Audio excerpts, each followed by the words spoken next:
is called wardrobe, and for obvious reasons, I'm starting out with one that you should absolutely skip. A striped shirt. Now there's some people who are going to say, what difference does it make?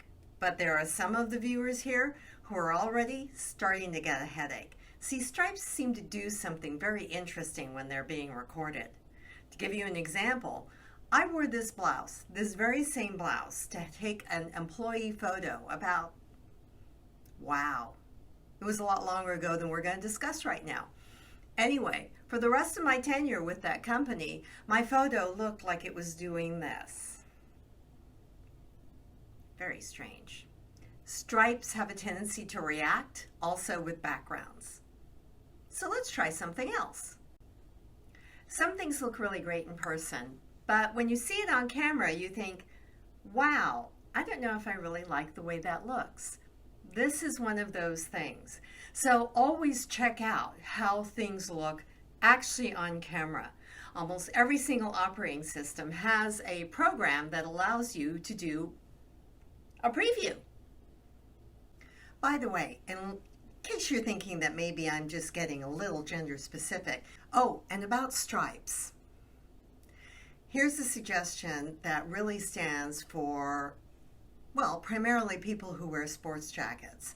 Sometimes, especially in the very nicely done sports jackets, there's a very delicate, very subtle, and sometimes really discreet stripe of color through a plaid or buried in a pattern that you might not otherwise see. Try it on. Take a short video of yourself. You'd be surprised at what kinds of things happen to color when in front of a camera. And depending on how the lighting system works, that ever so subtle stripe of lavender in your blue jacket might not be so subtle. Also, be clear about colors. Colors that you like, colors that you wouldn't normally wear, and temper your expectations about how those colors are actually going to look when you're seen through the camera. This particular is a favorite of mine. It's fuchsia. I'm told it actually comes across on camera more like red, which I don't have a problem with either. Now at KSP Partnership, we use a lot of different backgrounds, but most of them are pretty stable. There are a couple of backgrounds where if I were to wear a top like this with this color, I would sort of blend into the background. Not something I'm really fond of. The other thing that I've noticed is that I have to be a lot more careful about what kinds of things I wear that are not clothing, because it catches the light a little bit differently, and so be aware of that. If you have a statement piece and you want to wear it, more power to you. Just be aware of how it might glare or glitter right into somebody's eyes. Also, gentlemen, if you're going to wear a tie, which I think is great, I think most men look really nice in a suit, please be aware that on a camera, sometimes what would look like a really wonderfully eccentric and personal point of humor, like my partner's Snoopy tie, might not go across because honestly the picture's a little small, and so that personal touch that shows your sense of humor might get kind of lost in the whole picture. So again, take a test shot. Now sometimes it has something to do with the pattern of whatever you're wearing. Are you okay with having a slightly longer shot, or would you prefer to step in a little bit closer? If you do that,